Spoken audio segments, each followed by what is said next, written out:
What up, what up, what up? It's the Sports Chasers podcast. We here tonight. Well, I should say the Sports Chasers. I keep on with the podcast. But hey, we here Thursday night, Sports Chasers. Hey, we got a lot to talk about. Yo, World Baseball Classic. We got our man Al, and he's gonna come in a few minutes. But hey, World Baseball Classic. Hey, what's my coach name? DeRosa? Hey, you gotta know what's going on. Mark DeRosa, Hey, man. you got to know what's going on. You got to know what's going on. Hey, arrogance. Hey, Max Crosby. Hey, we got the Carfax on you, brother. We got the Carfax on you. Hey, WNBA, we're gonna talk about you. And also, hey, college basketball is back, and the tournaments is here. So, hey, we're gonna get into it. Yo, let's go. This is Sports Chasers, where real fans get real sports talk. No hot takes, no narratives, just objective perspective, honest debate, and everything happening across the sports landscape. Now, let's join the chase.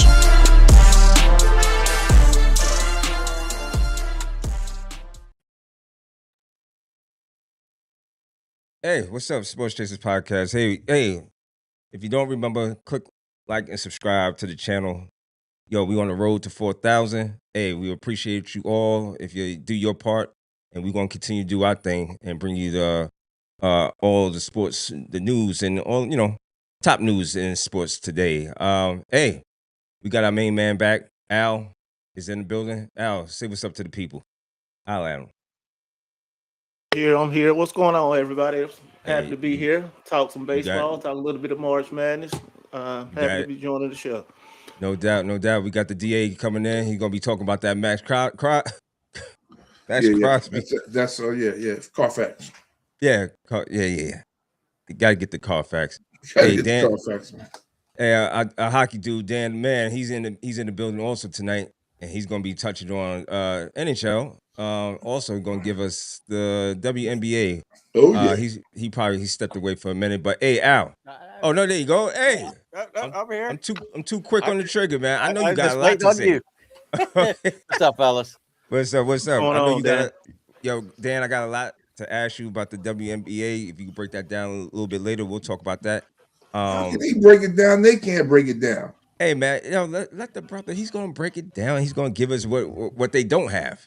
It's a deal. They don't got a deal. No deal. That's what we got. Al. Yeah.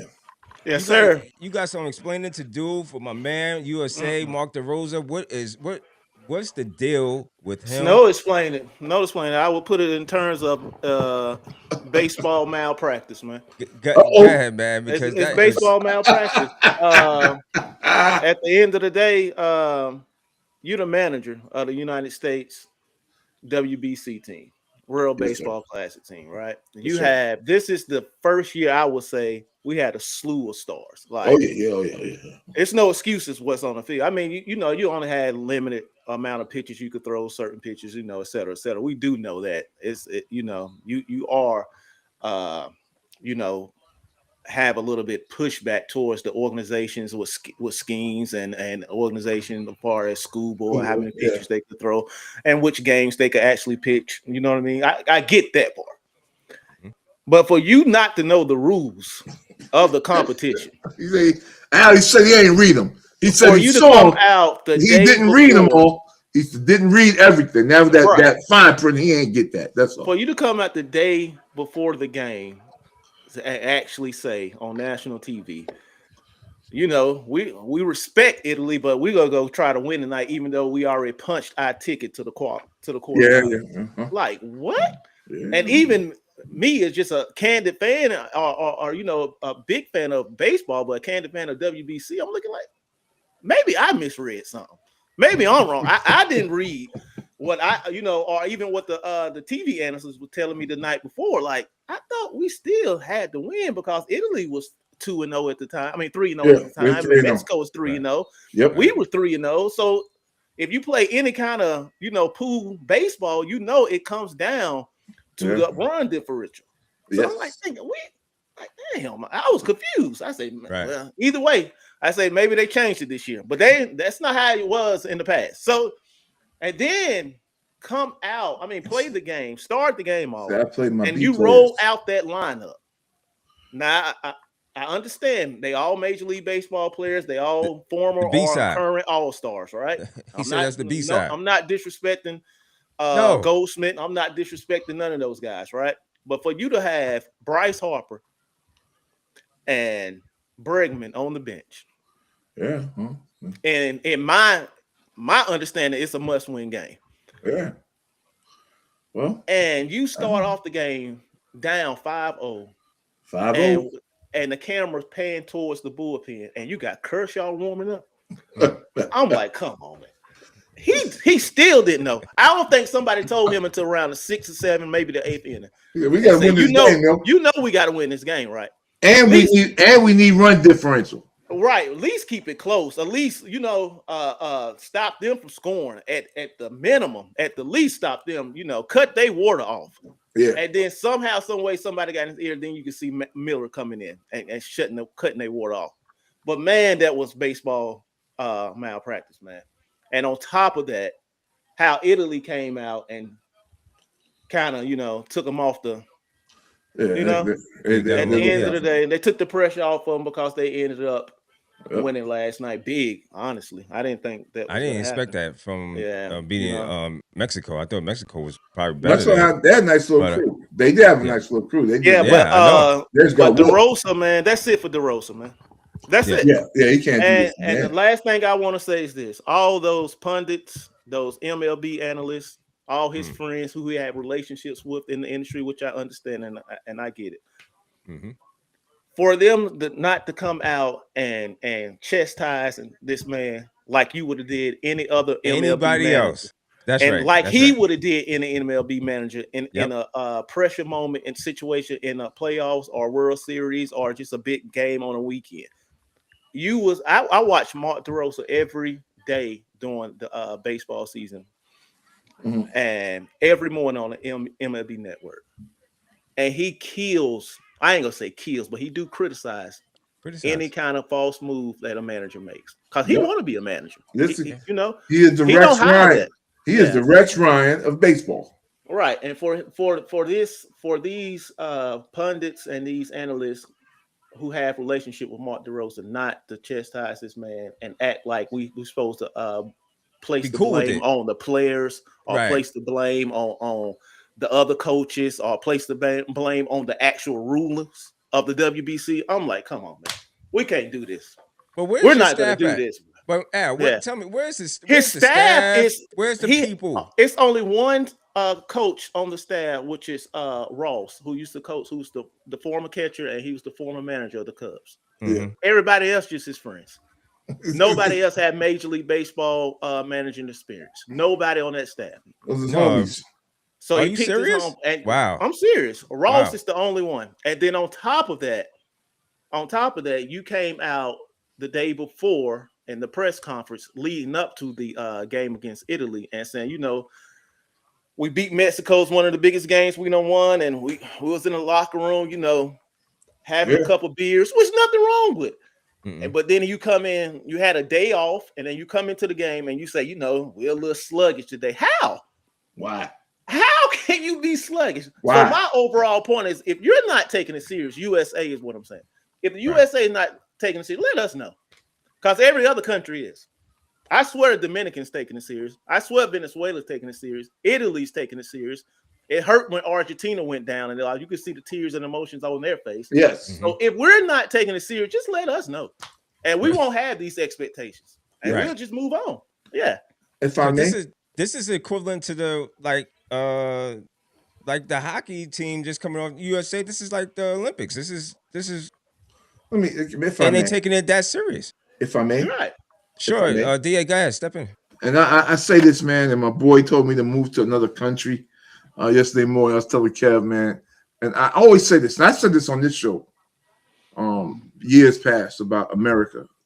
And I love it. I don't want to leave America. It's my country. It's where I'm at. But when it comes to world events, we don't take them serious as other countries do. I agree. Because other countries, they are used to having these world things in soccer, right? So they're used to bringing it together like that to where it's important. And I can tell you now that I know Dominican people, I know Puerto Rican people, I know folks that say the world champions are actually the World Baseball Classic champions, not the World Series champion. Because of certain parts of that's the way they want it to be. That's where they want it to get to. And I think it's been 20 years, man. So I think it's getting close. It's moving that way, like a FIFA type of situation. Yeah. Right? Because these guys are bringing in the best of where they're at to play. And they're very serious about it, and they want to win. And I was telling Kev, I said, listen, man, who's our host, I said, listen, if America's not, like all in like that, let the college kids play, man. I think we would give a good showing. I don't think we'd win. No.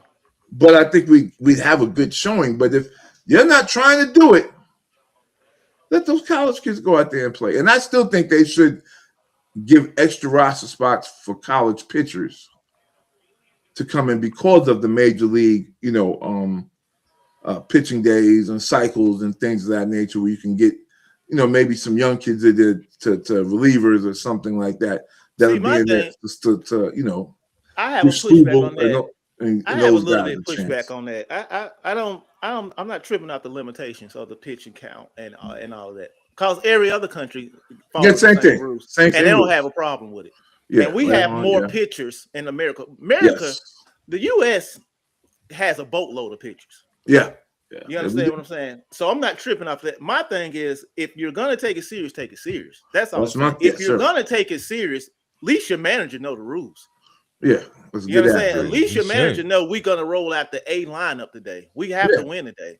Paul Ghostman, we respect everything about you, everything you done did in your career. But guess what? Today ain't the day for you to be implemented into the lineup. We'll get your bats down the road. I'm sorry, but you're on the back end of this. You know what I mean? You're 100% right. That's all I'm saying. You got to have your big dogs in, man, because they have their big dogs in. Oh yeah. So this is what we're doing. Let's go. Yeah. You're not going to see Tatis or Vlad sitting out for what? No, it's baseball. Not. It's no rest days. What are we talking about? Not at all. All right, but one thing I do got, Al, that Kev sent you today, and I got a little pushback on. But this is what I say. If there's a scheduling issue, I do not have a problem with splitting it up like they do soccer. Meaning to say you have pool play, and then, but see, the thing is the baseball schedule is tight, and it's really hard to say, okay, well, we're going to get rid of the all-star game and then do that. I don't think that works. No. But I do think that it may work if you could find some other time to say, look, man, we do this part now and we do this part then, but I don't think you can get rid of the all-star game. I don't think that's going to work. I'm not getting rid of the all-star game first and foremost, because first of all, outside of maybe hockey, I could be wrong. So you're right. Y'all can correct me on that. I don't know no other major sport who all-star games still means it don't really mean nothing, but at the same time they play. That means something. You know what I mean? And it also, far as these it's competitive. Players, it's competitive. That's the right competitive. word. It's competitive, right? And then on top of that, it's incentives that comes into these players' contract. If I make the all-star game, etc. So you telling me this year we're not going to have one? So what happens to that part of it? That's first and foremost. Well, what they did say, dude did say, Al, that we'll name the team. Okay, you're right about that. Okay, you're right about that. So I misheard that. But here's the other part of it, though. We always, as I say, the United States, always try to come up with some rules or some qualifications to make it perfect for us. Mm-hmm. Everybody else is following rules. This didn't come from the Dominican press. This didn't come from the Japan press. This didn't come from the Korean press. This come from somewhere in the United States. Let's make it perfect. So therefore, we have the advantage. And on top of that, I let it go with this. At the end of the day, if we push it to the All-Star, guess what's going to happen? Injuries going to happen in the first half of the season. So those players that you assume is going to be available at the All-Star ain't going to be there. They're not going to be there. I get that, but at the same time, The NHL, they canceled their All-Star game this year for the Olympics, right? for the Olympics. And you had several players from both USA and Team Canada that did get hurt during the season. And they had to replace them. There's always going to be the next man up that'll go play in these games. And there's enough talent in either baseball or hockey that, yeah, you may want that dude, but you have somebody that can play that is just as good as they are. And I agree with that. I just don't believe that MLB, especially the teams in MLB, will ever think that the WBC is as important as the Olympics, and therefore they're gonna wave off of Skeens going to play at the WBC or whatever the case may be, and get to have his limitations drop and have his pitch count or whatever the case may be. If any one of these star players, American players, get hurt in the WBC, you go see a drastic fall off of talent going forward. They're not going to do it. It's too much money, and no disrespect to the NHL, they do get paid a lot of money, but 82 compared to 162 is crazy. You got a long season, and we don't. And those owners mind like we don't have time for this. And also, the NHL is a brutal sport. We expecting injuries. Baseball, you're not expecting injury. You're expecting your pitcher to be there every fifth day, your ace. And if somebody, God forbid, knock on wood, hurts the elbow in the WBC, you go see a drastic difference on the next one. I can promise you that. Well, yeah, yes. Listen, for years, like when they have what's it called? You think Garrett Cole run up through the whole All-Star, play the first half of the season, then in the All-Star break, instead of going to the All-Star and pitching one inning, if possible, maybe not even that, going to the WBC and pitching 2 games that week? No way. Yeah. No way he's done. I understand, but I believe that there has to be a way. Well, maybe is not a way, man. This is the way. Yeah. It's the only way. We're just not good at it. That's all. No, I'm with you because I'm just saying that. Yeah, I agree with you. I was just saying, like, if we're going to just take the side of, okay, let's look and see what they can do and where it comes from. I know it comes from international play, right? So, like the World Cup and qualifying is not the same time as the actual, and it might be because there's so many more teams in the Champions League and this and that and the third. There are so many more teams involved. I think Champions League, like it's pool plays like A, B, C, D, almost to G or F. Like that's how many teams are in pool play for like the Champions League and things of that nature. So it's a lot more teams, and that's probably the reason why it works there. It's only 7 games at the most. Yeah. So four games in pool play, quarterfinals, semifinals, and finals. Yeah. 7 games. This conversation made me feel like when he sent me that post, it made me feel like, okay, now I can understand what NBA players want. I mean, bruh, how many days do you need off? Like, just play. Just play. Just play. Jesus Christ. Break everything. That everything got to be perfect for $1 million athletes. That's weird to me, man. It's weird to me too. For a person perfect conditions. Perfect conditions. Perfect conditions. The fields are perfect. The ballparks are perfect. The bats, the equipment, everything is perfect. Guess what we need to do? Split up a 7-day tournament. How crazy is that, man? Championship round is next week, next Tuesday, right? Oh yeah, it starts tomorrow. Yeah, it'll be over by next week. Quarterfinals are Friday and Saturday, and semifinals are Sunday and Monday, and the championship Tuesday. It's over. Yeah. So was it Korea versus Pool D winner? And Korea playing Puerto Rico. Playing Puerto Rico. Yeah. You got Canada and the United States. You have Venezuela and Japan, and then you have Dominican. DR. Who DR is playing? That slipped my mind. Netherlands or Israel? No. I'm sorry. Italy's playing.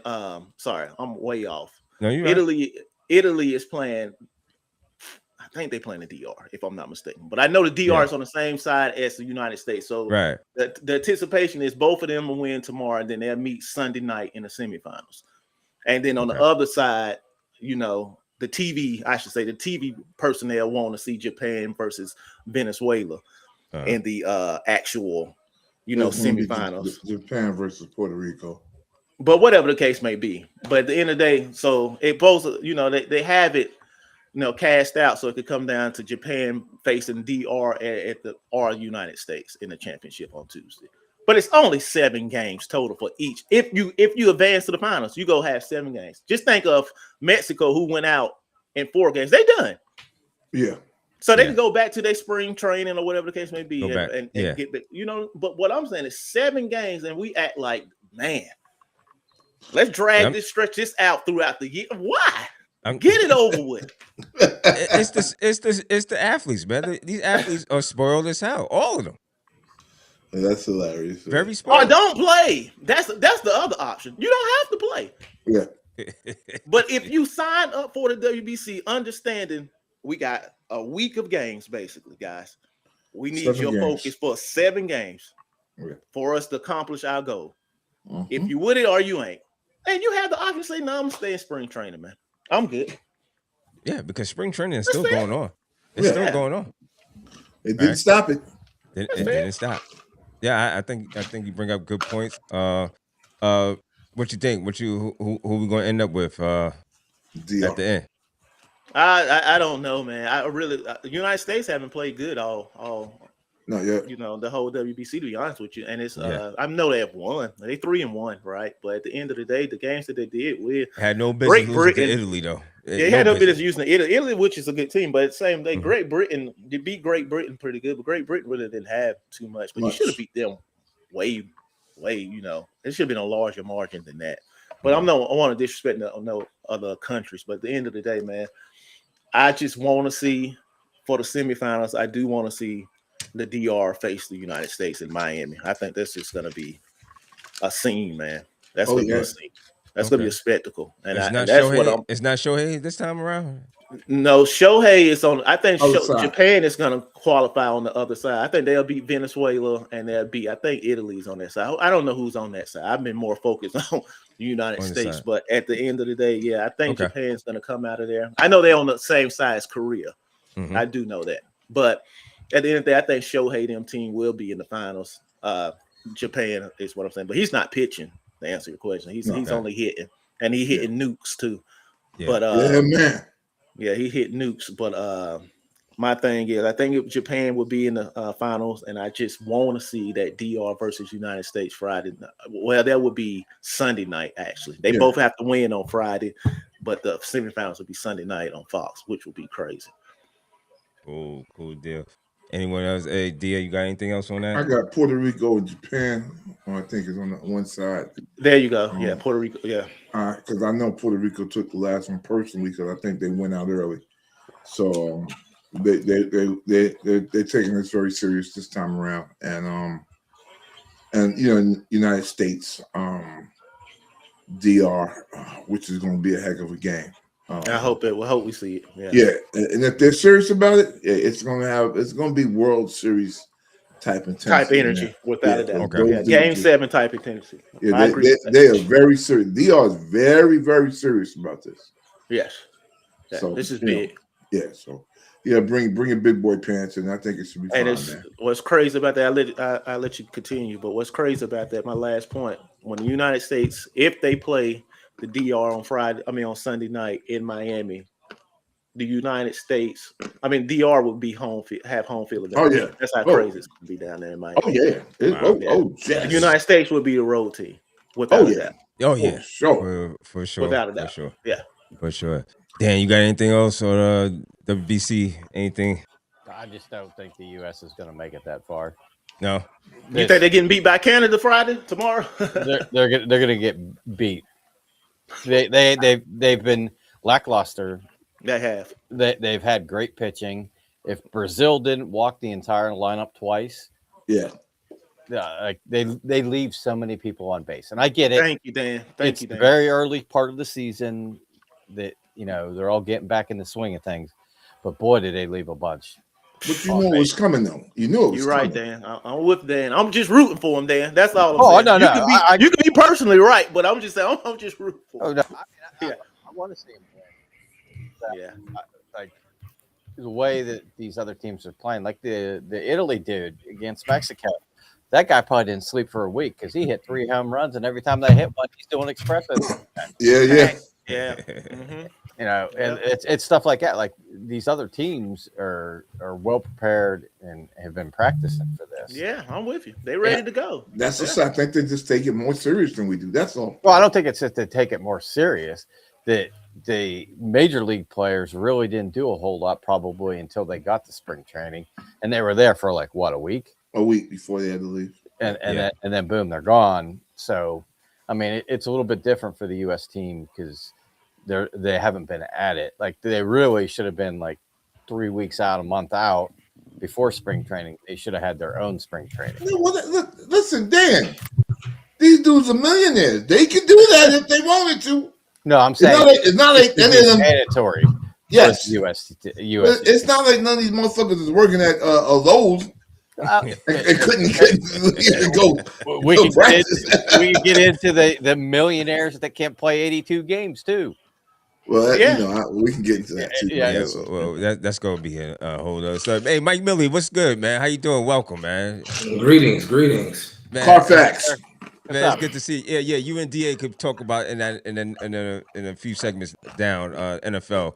But good to see you. Hey, we talk about WBC as far as I don't know if you been up to speed on the USA. Yo, my or the question teams. is, who is Mark DeRosa? Who the hell he coach for?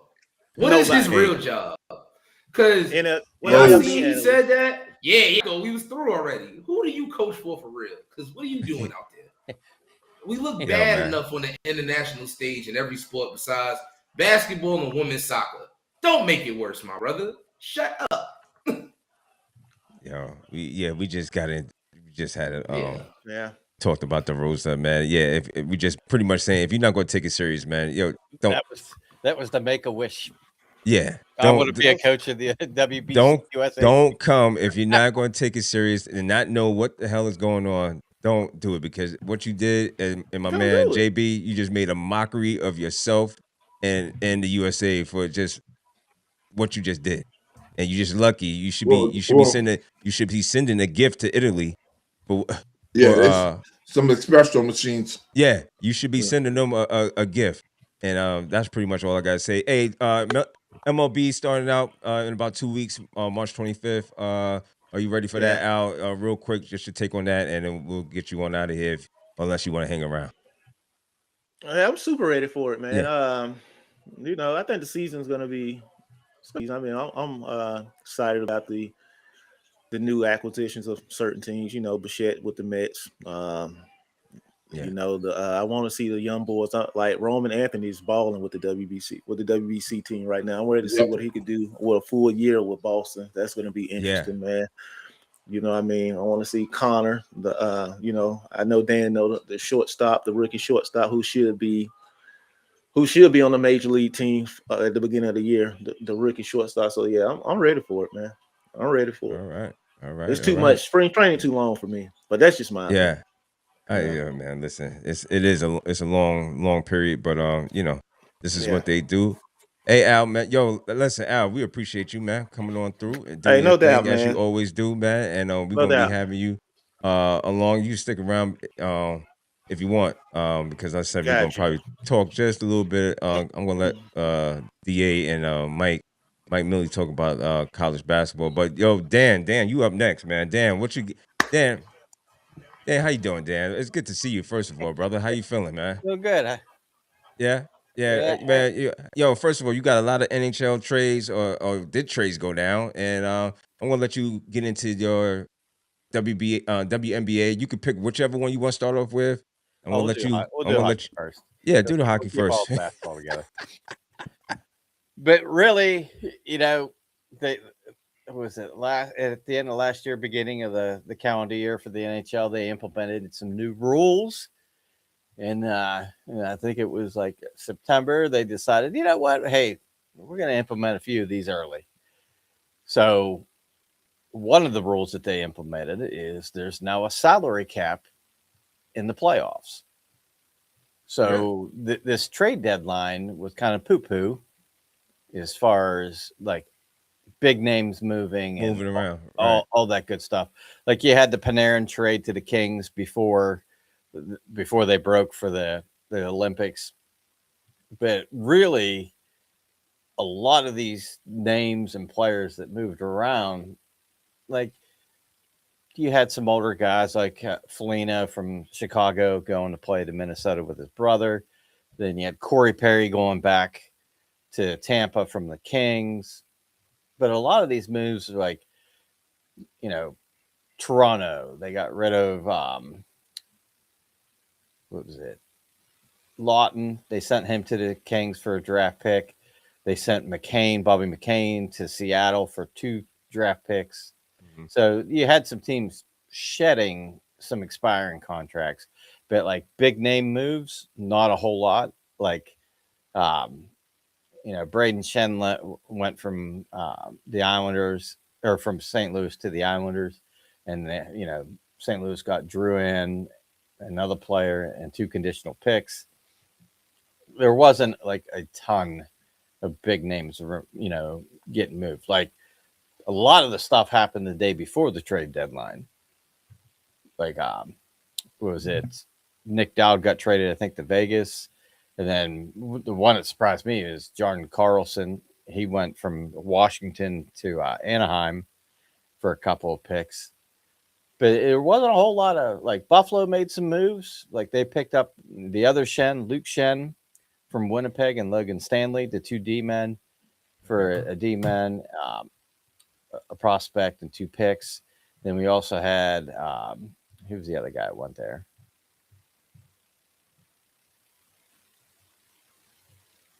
They picked up, I'm trying to think who it was.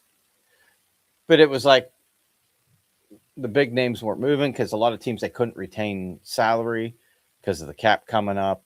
And, like Kucherov from Tampa Bay, the 1 year where they kind of buried him on long-term IR and used his money to sign players. And then when the playoffs starts, hey, guess what? I'm perfectly good. Or, Stone from Vegas the last 2 years. They put him in on LTIR. Hey, you said this is new, right? This new playoff salary cap? Well, the way they're cutting the loophole. Yeah. Okay. Because that's what teams used to do. They would put somebody IR. They got hurt, but maybe they, he's not getting healthy fast enough. This LTIR loop. Okay. The long-term injury report. Yeah. So that way, because like with Sagan for Dallas, he's been out. So they've been using part of his salary. But now that he got ruled out for the season, now they can use the whole salary. Because that means he can't come back and play the playoffs. Okay. Whereas before, they would take that money and get a guy. He would come back, get a guy, and then when the playoffs start, I'm playing good now. I'm Anthony Davis. I feel good. I feel good. You were looking like last year, say the cap was $90 million. Uh-huh. Well, you had teams that were at like 100, 105 million with the roster that they're playing with in the playoffs. Okay. Because the guy was on injury reserve. He comes back. You got 1 or 2 guys come back. You got one guy making 10 million, the other one making 5 or whatever. And now you're way over the cap. Well, you got to be cap compliant in the playoffs.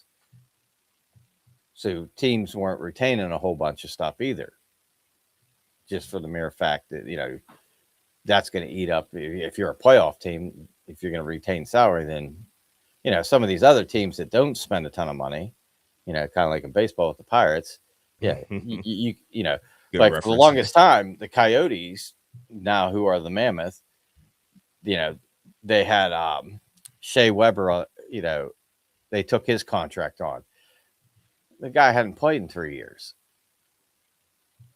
But that brought them up to, a certain level of compliance with the cap. But, they weren't paying money to players to actually play. They had 2 or 3 dead contracts on their roster. Okay. But the one that kind of really surprised me was that, or when I saw it, I was like, okay, so Utah, they traded Oli Mata, the defenseman, he used to play for the Penguins too. Looks like a prospect, Jonathan Castagna. And then 3 2026 second-round picks for just Mackenzie Weegar. Yes. And I was like, that's a lot. lot. Like, don't get me wrong, Weegar's a really good player. 3? But he's not really putting up the numbers this year. Mm-hmm. And Calgary's been pretty woeful, so I'm sure he's happy to be out of that place. But all that being said, like 3 second-round picks this year and an NHL player, and probably I'm pretty sure this guy's a prospect. That's a lot. Yes, it is. For them to give up to get that guy. Yes, it is. And hopefully, it works out for Utah, which I appreciate them actually making some moves and getting some players to try to actually be competitive now, because that's the old Coyotes team that, pretty, like I said, we're taking on dead contracts and just, hoping a prayer that they could get through with what they got to make the playoffs. Right. But, one of the great things, though, is we were talking early in the season, like we did last year with Edmonton, like slow start. And then, they'll start figuring it out. Well, one of probably the biggest surprises this year is the Buffalo Sabres. I think they were the hottest team. Like since like Christmas. 8-game winning streak. Yeah, like since Christmas, there were something like 25-3-5 or something like that. Yeah. Something ridiculous. But they are absolutely a blast to watch. Yeah. Bro, they sitting on top of the Atlantic, huh? Yeah. They overtook, what you call it? They were woeful at the beginning of the season, though. Oh yeah, they were struggling at the beginning of the season. But they figured it out. They made, like I said, they made some moves. They picked up 4 different guys. A couple from St. Louis or Winnipeg, the 2 D men, and Tage Thompson coming back he got kind of on a roll while he was at the Olympics, and kind of transitioned back to to Buffalo when he got back there. Look, Buffalo's won 40 games out of 65. Wow. They maybe won 40 games in the last 2 years. So they like I said, it's always good to see, a little bit of mix. The NHL is a little different because they got a hard cap. So it's not like baseball where you can just spend as much as you want and just pay a penalty, or, football's got a hard cap. So you kind of have to work within those limitations. Mm-hmm. But, or even baseball, with the Dodgers, where they can spend over. So what you say? Hockey got a hard cap? Yeah. Oh, okay. Yeah, but it's one of those things where there's a lot more parity in the league because of it. Yeah. Because you can only spend so much. And you spend it wisely. But, it's good to see, teams like Buffalo, be in the mix. Montreal's been playing really good this year. Detroit's been playing really good. Yeah. What's that mean? That means these guys are DOA. Instead of a first round loss in the playoffs, they're bypassing that for the golf course. Yeah, they're just getting out of here early. They're checking out early. Yeah, and Florida the same way. Like what's coming, and it happens anytime that you play. Like they've been in the Stanley Cup Finals the last 3 years. Last 3, probably. Yeah, that's a ton of hockey to play. And I saw a thing start wearing down where Matthew Tkachuk was on. It was a random guy, like regular TV interview, and he was asked, which one do you appreciate more, the gold medal or the Stanley Cup? And he's like, I get asked this a lot, and it's not really fair because they're both very special. He said, but the Stanley Cup is the hardest trophy to win in all of the sports. And he said, and when you get to lift that thing and your body's mangled at the end of the final series, he said, there's nothing like it. And that's the thing. You get beat up so much playing these games. You're playing through injuries. The 1 year that he finally had to quit playing, he had a cracked sternum.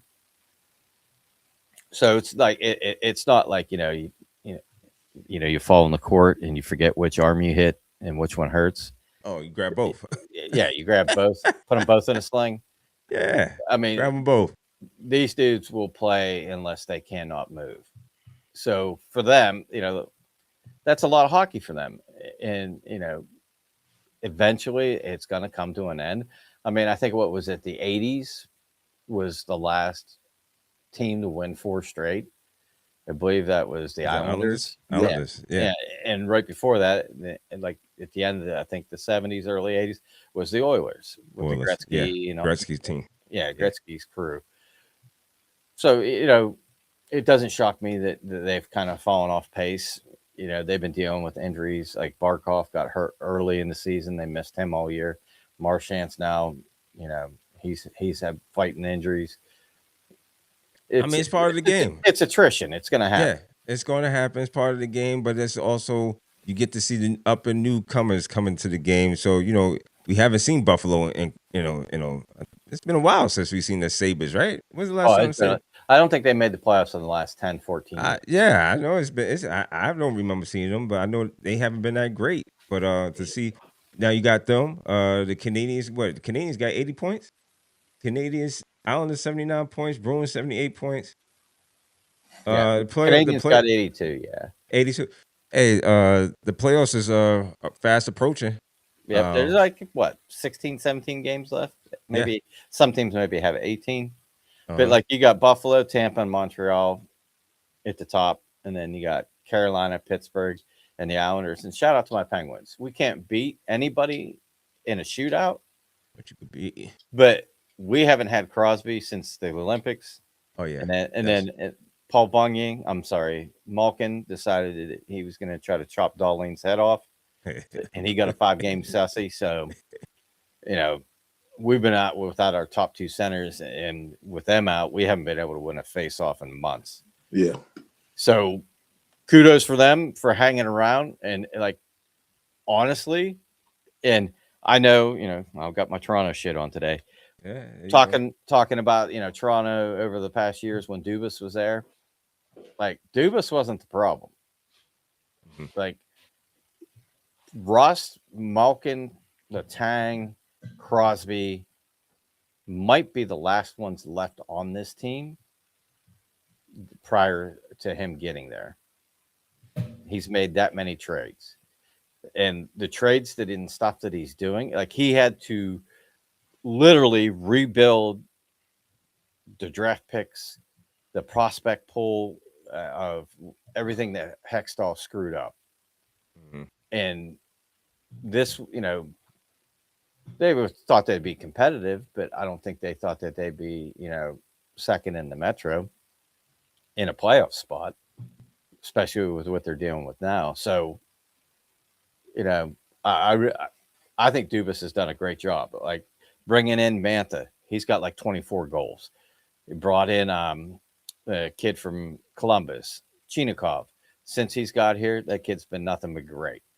So he's getting 24, 25, 26-year-old kids that have talent that maybe didn't produce wherever they were. The one trade that we did on the trade deadline is we traded a draft pick to Detroit for Elmer Soderblom. The kid's 6'8", 250. Plays 6'8". forward. Oh, he's huge. Jesus. And that's kind of the thing. He's young. And Lindros size, man. Oh, he's bigger than Lindros. 4 inches bigger and probably about 30 pounds heavier. Ooh. But he's like Zdeno Chara would be more of a accurate comparison with him. But he's bringing these young kids in, and they've been able to develop them and get them confidence and get them playing well.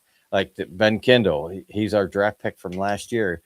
We never draft a guy except for Lemieux, Crosby, that we drafted and play him in the rookie year, and they last in the pros all year. And that kid's been great for us. So, that being said, there's, like I said, there's new teams, even in the West, let me pull up the playoffs. So 78 points is the last playoff spot in the East.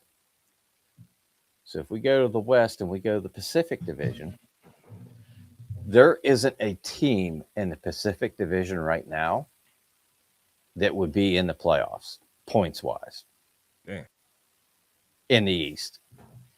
Anaheim's got the most points with 75. They're 3 points behind Boston. There's teams in the East, if they were in the West in this division, that would be getting home ice and playing the wild card in the first round because they would have the best record in this division. So it's kind of like football. You know, you got your AFC East, which is like one team, and everybody else is Mm-hmm. And then you got the AFC North that just beats the hell out of each other. Michael, you know what we're talking about. You know, so it's one of those deals. Same things happen, you know, in hockey. You have your like the other side, the Central, has got probably the three of the top 5 teams in the entire league with Colorado, Dallas, and Minnesota. Yeah. So, you know, trade deadline was kind of poo-poo. Yeah. Lackluster. I mean, and like I said, a lot of it has to do with they couldn't bury money and pick up guys and be over the cap come playoff time. A lot of teams are think about it. Yeah. Had to do their math. And the prices for these players, like I said, Mackenzie Weegar, 3 draft picks, an NHL veteran defenseman, and a prospect. I mean, come on. Like, I don't know that I'm pulling that trigger if I'm a GM. Yeah. But, you know, look at your Rangers, D-Dub. You know, they wanted to shed a bunch of contracts. Yeah. They didn't. You know, what they wanted for Trocheck was probably too high for anybody to take on. It wasn't. Yeah. So you still got Zibanejad. And, you know, the best part is after, you know, not trading any of these guys and, you know, coming back from the Olympic break, you know, somehow, some way you guys are trying to play yourself out of you're like the Giants. You're playing yourself out of like a top draft pick. Top draft pick, yeah. You know, Shesterkin came back and you guys have been winning. Yeah. I mean, you won 2 in a row. You're 4-4-2 in the last 10. Sabotage recorded his 800 points. So, you know, I mean, hey, things is, you know, individual things. But, you know, again, we're going to play our way out of getting a first round, a good first rounder. Pick, but yeah. I don't know, though. Chicago, St. Louis, Vancouver's got, 46 points? And Calgary's got 57. Damn. Yeah. So you'd be like the 3rd or 4th pick. Mm-hmm. And by the time it's said and done, you'll probably be like the 6th or 7th. Yeah. All right, but bro. that's kind of what's going on with the NHL right now. The teams are getting back. You know, the crazy stat, like I was watching the Steve Dangle podcast with Adam and Jesse and Steve. And I think Toronto's the only team that hasn't won a game since they came back from the Olympics. Like, they haven't won a game? I don't think they've won a single game. Yeah. Yeah, they've lost 8 straight. Which is absolutely crazy. No bueno, as Mike would say. One last thing on hockey, though. Like before we got on, you know, you got the Kelseys that have their podcast, and then Jason's wife Kylie has her Not Gonna Lie podcast, and those that, you know, like hockey, follow hockey, you know, kind of know what's going on, you know, in the world of hockey. She actually had Johnny Gaudreau, his wife, on there. Obviously, okay. You know, he's the U.S. player that was killed like 2 seasons ago, and Kylie interviewed her, and it's kind of a whole, like, from when they met to what happened at the Olympics and everything in between that she talked about. You know, it can be a little bit of a tearjerker, but it was a great podcast. Okay. That's highly recommend it. I recommend it. There you go. Well, Dan K. Hey, Dan K. We're gonna double back. We'll get to that WB NBA stuff. We're gonna loop that in. I'm gonna get the DA in here and let him tell me about him and Michael. Let him tell me about what happened with Max Crosby and why the Raiders try to pull a fast one on the Ravens. They found out they could get Dre Hendrickson for free, other than paying him. Yeah. Instead of giving up all the picks, and they were like, yep, you failed. Sorry. Yeah. Somebody definitely went back and checked the Carfax. They, what's they up? What took you it for got? a test drive. Yeah. And that thing was stuttering, and they were like, nope. We're taking it right back to the shop. Well, the thing is, like, so with this trade deadline thing, right? It's not really a deadline because it has to be done by, I think, this Wednesday, last Wednesday.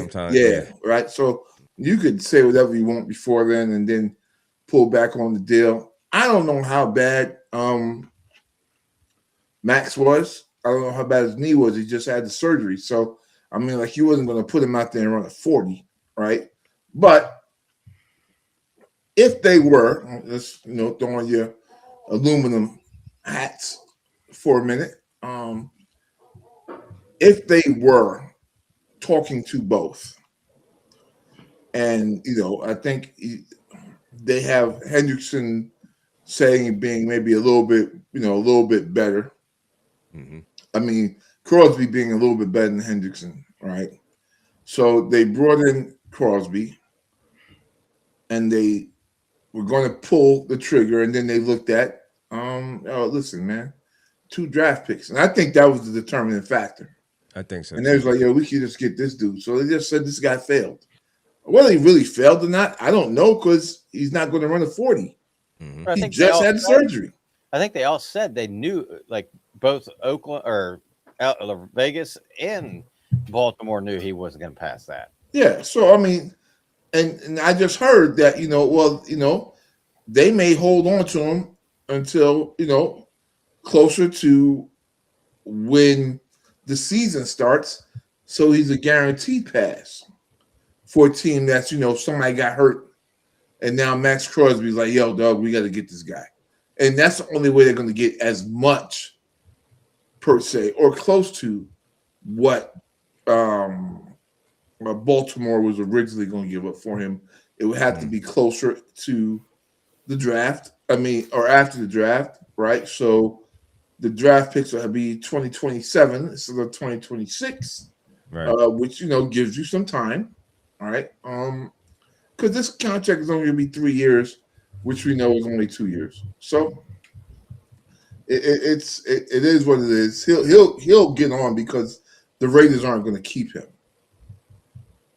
That's they need those draft picks and they need that money.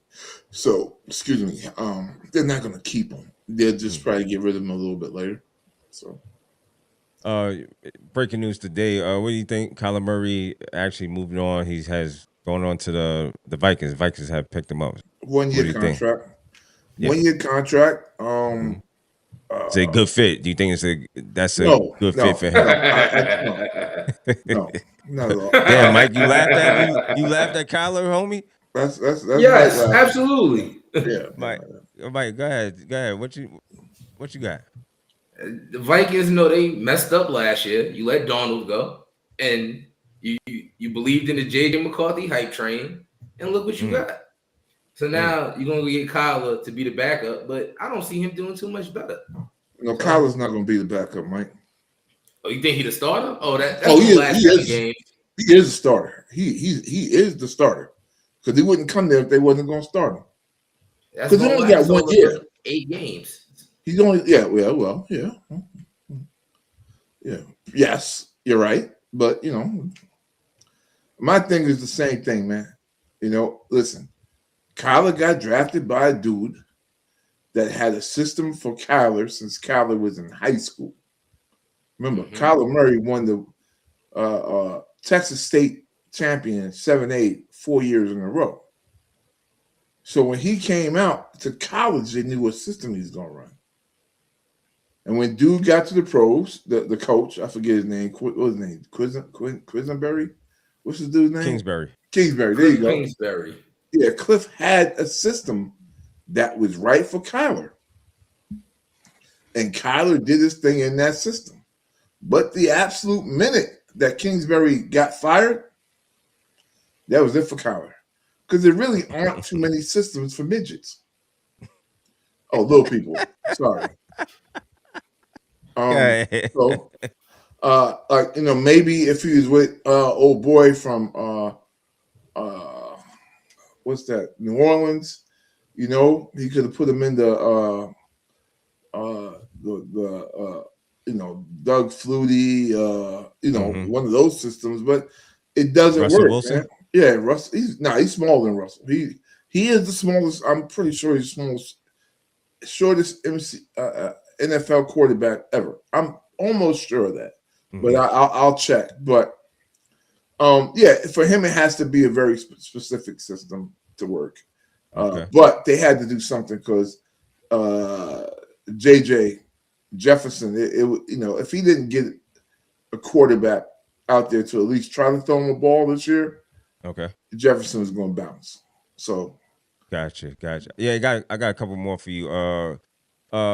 Mike Evans going to your Niners. How you feel about that? That's your team. So I had to get to you. That's a good move. I mean, you we're like going that? to get up off of Ayuk's money. Okay. Man, remember, man, Purdy doesn't, he throws some long passes, but he likes short passes in the middle of the field. When he had Debo there, short passes, it worked. It works good for him. It's just like having another tight end, So I think it'll work for him, and they'll get up off Ayuk's money. And they're going to hold on to Ayuk for a minute though, until they can get what they want. But yeah. Okay. Yeah, I don't think this Sean Lee went to Baltimore. He old enough. We like receivers 30 and up. So yeah. He went there, and we could have put Zay Flowers in the slot where he belonged. But 35 and up wide receiver crew out there. Okay. But yeah, that's all. I think it'll be all right. We did a few other low defensive moves on the D line that should work. Yeah. We got a tackle. I don't know, big boy that never touched the shoulder. I like that move. Yeah. From Dallas. Yeah, he's nice. Mm-hmm. And we got what's that? What's the big boy's name? We got that. I mean, we didn't get him, but he's probably gonna hold out this year. Our tackle, left tackle. Golly, gee, I don't know why his name is escaping me now, but yeah. Who you're for the Niners? Yeah. Our left tackle. He's probably gonna hold out this year, but it is what it is. Y'all just picked up Dre Greenlaw today too.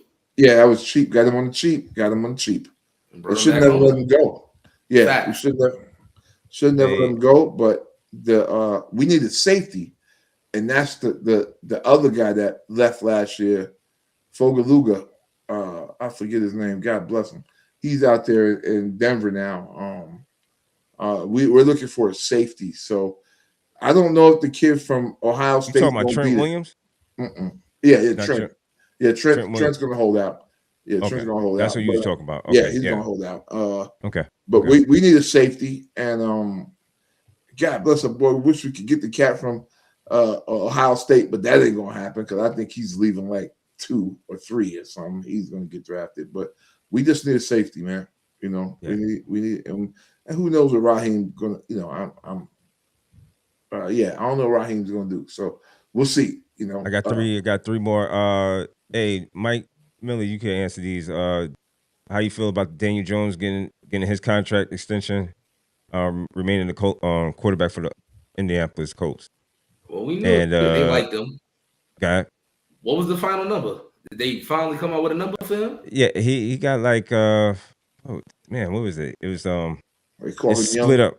Young Cousins. He got a bag. He got a bag. It's split over the 2 years. So it's almost close to $100 million.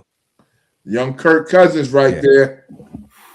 So he's definitely getting a bag. Like 50 million the first and 40 on the backside, somewhere close to something like that, if I'm not mistaken. That's the last time I read.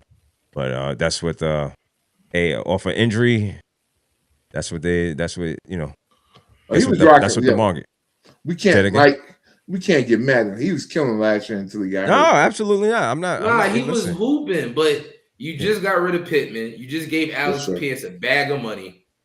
Yeah. What is he about to do with one receiver and a tight end? Like, what are we talking about? I don't know. Yeah. I mean, he still got the running back. Shout out Jonathan Taylor, but he had success, but he was in a system for success. He had a good O-line. He had two receivers. He had a deep threat. You know what I mean? He had Pittman to do the underneath stuff. The Steelers got a steal, by the way, even though y'all got the running back killer, which I didn't realize till the other night.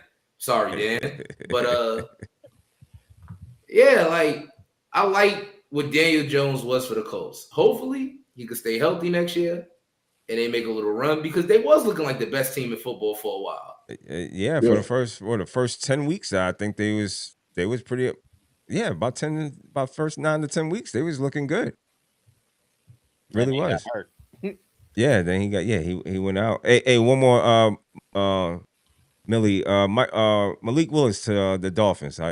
What you think, man? Malik Willis, his name was popping out. I know I asked the angry one this past Monday, but I'll just get your take on the Dolphins, man. They got rid of Tua, and they slid in Malik Willis.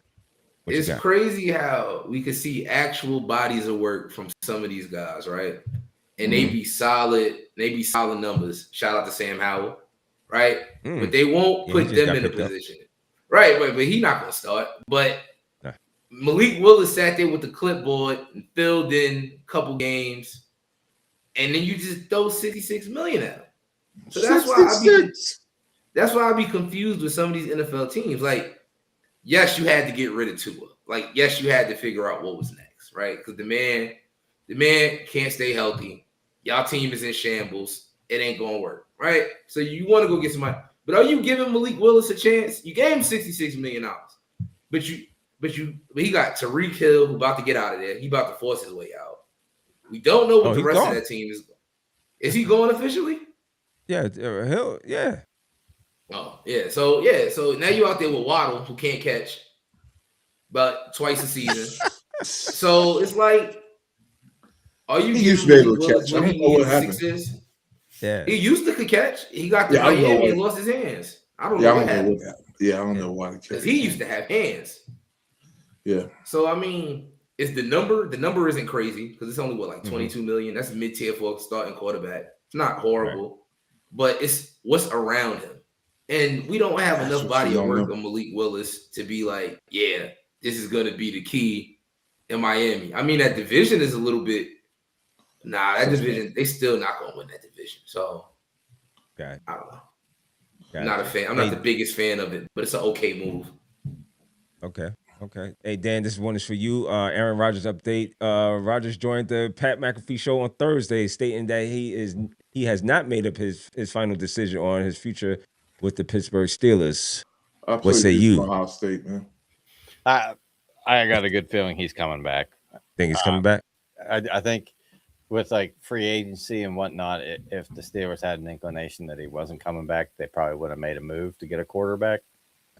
But with them standing pat, the way I look at it is, if he doesn't come back, I'm fine with that too. I say go. I say go with Will Howard. That's what I said, man. Because we got probably the most intimidating offense right now as far as receivers and backs. Yeah, you got. Don't use running backs. Stop it. Look who your coach is. Hold on. You got Metcalf at 6'4". You got Pittman at 6'4". You got Darnell Washington, which is 6'7", 320 something. Yeah, basically an offensive big show. Play. Yeah, and then you got Fryer at 6'5", at like 260, and then we got Dowdle and we got Warren. You know, I would have liked to see him keep Gainwell, but you know, I like Gainwell, man. Y'all like him better than Dowdle? I like it for the receiving wise, yes. Him and Metcalf were neck and neck for leading the team in receiving. Now I'll give you that. Gainwell got hands, but Jalen Warren can catch too, though. So yeah, but they just never gave him the opportunity. Yeah, but like I said, if he comes back, whatever, I say sign him for 1 year and let him mentor Howard 1 more year. He said whatever, and you know, it's a new offense with McCarthy's offense that Aaron knows really well and can help teach Howard that. But if he does, you know, because he ain't going anywhere else. Nobody else wants him. Yeah. Or if it was, he would have went there. Yeah. And like I said, if he comes back 1 year, have him, mentor Howard. But if he doesn't, I say go with Howard because there's no reason to think that this kid can't play at the NFL level. I mean, at some point, you gotta give these kids a chance and get out there and throw them out there. Well, and shout out to the veterans. I love veterans, but at some point, it's time to move off of you, and we got to see what we got so we can see what we going in the future. Because Aaron Rodgers. I mean, as great as he is, he had a great season last year. Shout outs to him, but it's not going to be enough. He's 48 years old, man. There you go. It's not going to be enough. I'm just. That's all I'm saying. You know what I'm saying? It's no. And these guys got to be stopped being so sensitive. It's not a shot at you. It's just it is what it is, man. We've seen this movie before. Us guys up here are old enough to see. We done seen some older quarterbacks, and it's just when it's time to go, it's just time to go. Oh and, yeah. I don't think nobody will argue with me on that point. Anything else before we real quick because we running out of time. Anything else on NFL? Anybody got anything hot? Not. The only one thing I got is, folks, don't get too crazy with this because they don't play a game until 6 months. So there you go. There you go. And the draft is rapidly approaching. NBA. Oh, I'm gonna start off. Bam Adebayo. Yo, stop. Yo, it was nice. You got 83, but it's not nice because I think what time is it? You fucked up the game. I don't do that, man. I think don't blame him. Well, hold on. You didn't let me finish. It's him right. along with Eric Spoelstra. All these guys that went along and kept on fouling and all this other foolishness. Yo, I think it's a totally different from when you play from behind. And I'm not I like Kobe, but I'm not jacking him like that. You play from behind and you stayed in the game. It's just different, man. I think you cheapen the game when you do stuff like that. And, hey man, let me have it, man. you can have it. It's fine. But what I'm saying is you cheapen in the game. We can say let them have it, but we know that you cheapen the game when you do such things, man. That's all I'm saying. You know what I'm saying? I mean, I know. That's the problem. That's the like problem. They don't care. It's like 50-50. Like the Wizards start fouling other people to put them on the line. That was ridiculous. Y'all already asked. Y'all already down 100. Now y'all want to get some dignity? Where was the dignity when he had 40 in the first half? You know what I mean? And then why would you leave the same guy guarding him? Like you left the same guy to guard him, and he's putting him in the blender. Now and the lane started opening up wider and wider. He just kept on floating down. I mean, yo, how long we been doing this show? And how hard do I be on Bam? You know what I mean? How hard do I be on Bam, right? So, like, if he's cooking like this, why y'all got the same guy guarding him? Why are y'all not forcing him off the ball? You know they don't have nobody else playing tonight, but this is why the NBA is other NBA players. Oh, the Wizards are a G League team, bro. Shut up. Stop. So what? Nope, they lace them up every night like you. They lace them up every night like you. And the Wizards got like 15 wins, so they beat somebody. It was somebody who got caught lacking. So was it the best way to get 83? No, it wasn't the prettiest. But it's like Shea just won a whole MVP off foul baiting. So now we want to draw the line at Bam. We should have drew the line when Luka got his 70 hitting the floor, or Devin Booker got his 70 getting blown out. Like now people want to draw the line on Bam because he surpassed Kobe. Yeah, it's God bless the dead. For me, it's not even surpassing Kobe. It's just the way it looks. Yeah, when you're missing free throws on purpose to try to get the rebound, come on, and you're already up like 20. The only thing with Kobe was that stat padding right there. Yeah, one thing with Kobe was that it was a competitive game. You know, but after that, like I say, like the NBA, the players, the history, the way the players look at the history, they don't look at it. Yeah, it's coaches too. It's coaches too because they let it happen. All of them. Yeah. Everybody was trying to get it, but I'm not mad at the cat for doing what he did. His job is to put still 83. His job is to put the basketball in the hole, and that's what he did. So it is what it is. I think Kobe's has a special place because it was a game where they needed all 81 points for him to win that game. So, they needed it to win because they only won by like 2 or 3 points that game. So it's different. But that's just the way the NBA is. It's different. It just look bad. It just look bad. That's all I I don't don't They feel feel should like be that. embarrassed. This should be the fight for the rest of your season. Because look at this. Y'all mad. Everybody mad at Bam for doing what he's supposed to do. Go and put the ball in the hoop. Yeah. Why y'all not guarding him better? Yo, I'm sorry. But if I'm on that court and you cooking me like that, they're going to throw me out because I'm getting a flagrant 2. I'm knocking you on your chin. There's no way you scoring that on me. And I didn't do nothing to stop you. Y'all didn't send anybody to help. I'm arguing with my teammates. Yo, you going to help? Like, what's this? What are we doing here?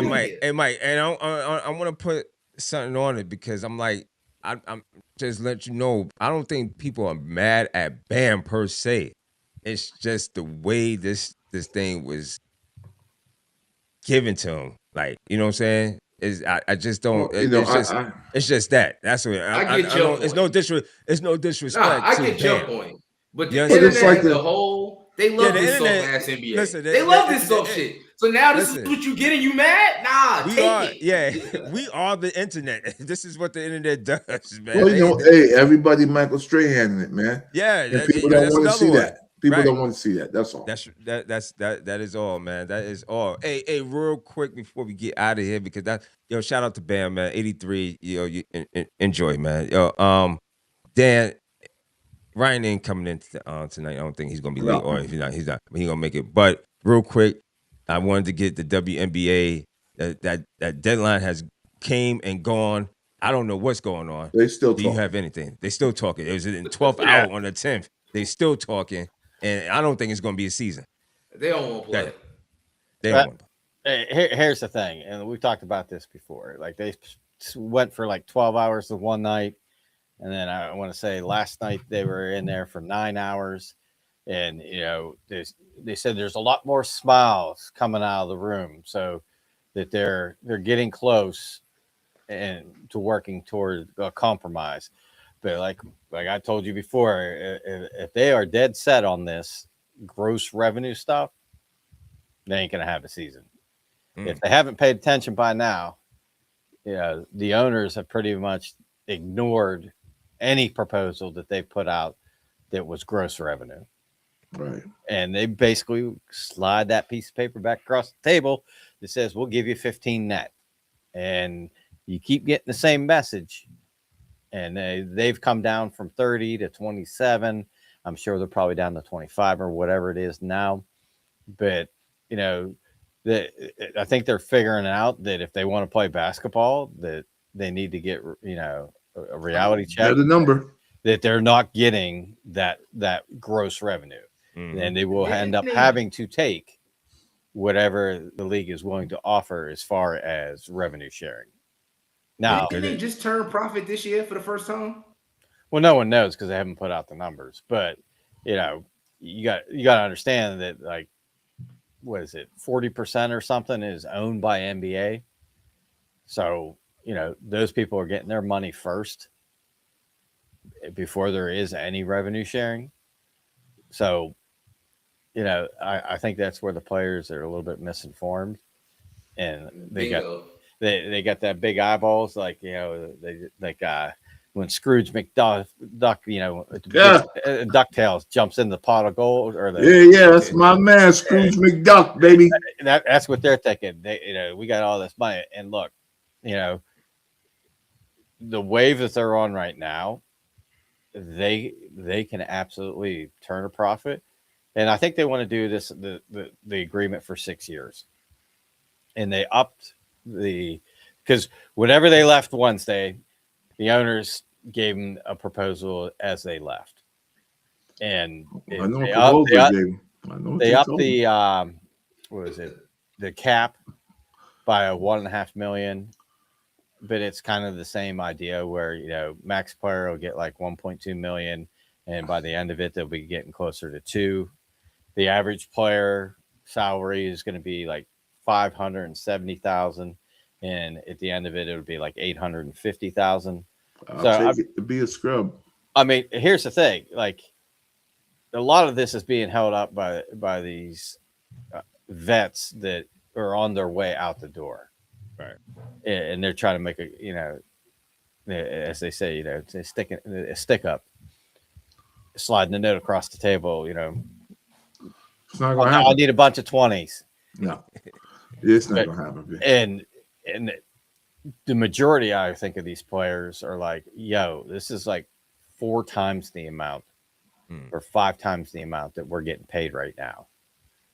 And they got to understand it's baby steps yet. 29 years and no profit. You can't just go for the jugular right off the bat. Like, if you want this league to stay around, you have to make it sustainable. And that's the thing. Take these 6 years, like, they got the TV deal or whatever, great. But now put the product on the floor, get people in the stands, because there's one person that fills every arena, whether it's their home arena or on the road, and you only got one of them. So until somebody else on these other teams can fill, like Paige ain't filling American Airlines Arena in Dallas. Not unless Caitlin's coming. So, as much as I hate this girl, you need to kind of swallow your pride a little bit and if you really truly want to make money, figure it out. Of it, you need to figure out, play her hard, but play her fair, and don't try to put her down. Like that, she finally played her first basketball game last night. Against Senegal. Oh, okay. I thought it was Invincible. What's that league? No, this is the FIBA qualifier. Oh, okay. And she lit their ass up with 17 and 12 assists. And they're playing again tonight, right now, against Puerto Rico. Double. Hey. Yeah. And Me Bounce is there too. She had her 8 like 5-6 points, 8 rebounds. Like, I'm kind of in the camp. Like, I watched the game last night, and like, even watching a little bit now, like, I get that you want to have a bunch of veteran players on this team, but this new wave of kids coming in, some of these players need to go. Like, I get it. A lot of people love Chelsea Gray. I'm not like 100%, behind her. I'd rather see, like, the guards they got: Plum, Citron, Beckers, Caitlin, Ray Burrell. Well, she's a forward, but you got Jackie Young. Yeah, she's like a 2. Did she play? They had her butt on the bench all game last night, and they brought her in with like 8 minutes to go or something.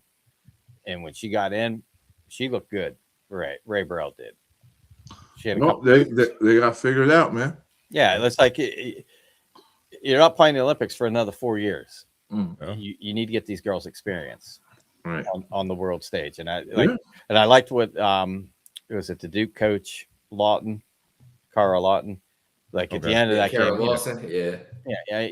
they were up huge at the end of that game. But what she ended up doing was put basically all the youngins together. Like, you had Paige, Caitlin, Angel.